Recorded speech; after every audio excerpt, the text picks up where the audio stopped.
आज केली आहे मी हिरवा वाटाणा आणि उकळल्या बटाट्याची भाजी।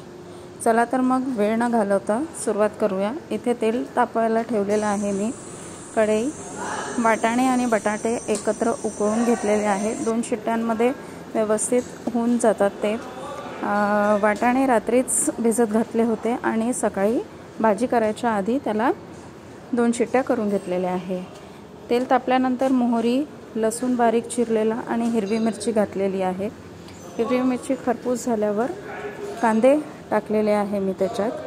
कांदे छान खरपूस होऊ द्यायचे आहे। गोल्डन होतपर्यंत त्याला परतवून घेऊया।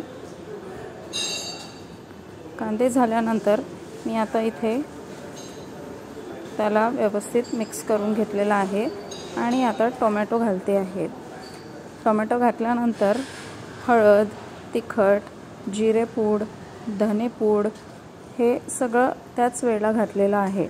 टोमॅटो घातल्यानंतर आता हे सगळं मसाले मिक्स करून घेतल्यावर त्याला छान होऊ द्यायचं आहे। थोडंसं पाणी वाटाण्यांमध्ये जे पाणी होतं तेच पाणी इथे घातलेलं आहे, म्हणजे मसाले जळतही नाही आणि मसाल्यांना छान तेल पण सुटतो। तेल सुटेपर्यंत इथे मी ते होऊ देते। ते झाले। इथे आता मी धनेपूड, जिरेपूड टाकत आहे। ते छान एक साथ छान होऊ दिलेले आहे परतवून। थोडं पाणी 2 वेळा मी घातलेला आहे। मसाले त्याच्याने छान होतात, खमंग तेलामध्ये भाजले जातात। आमच्याकडे आम्ही आधीच भाजून ठेवत नाही मसाले, त्याच्यामुळे ते आम्ही तेलात छान करताना भाजून घेतो। आता वाटाणे घातले आहे मी इथे। वाटाण्यांमधलं जे पाणी होतं त्याच्या सकट मी ते पूर्ण घातलेलं आहे। त्यातलं पाणी वेगळं काढून ठेवलेलं नाही आहे। तेलामध्ये थोडे टाकलं होतं, त्यातच पाणी वापर केला होता। आता बटाटे पण हातानेच कुचकरून घेतलेले आहे, ते काही चाकूने कापून घेतलेले नाही आहे, तसेच कुचकरून घेतले आहे। याला छान उकळी आली की त्याला भाजीला जास्त वेळ लागत नाही आहे, कारण आधीच शिट्टी करून घेतलेली होती।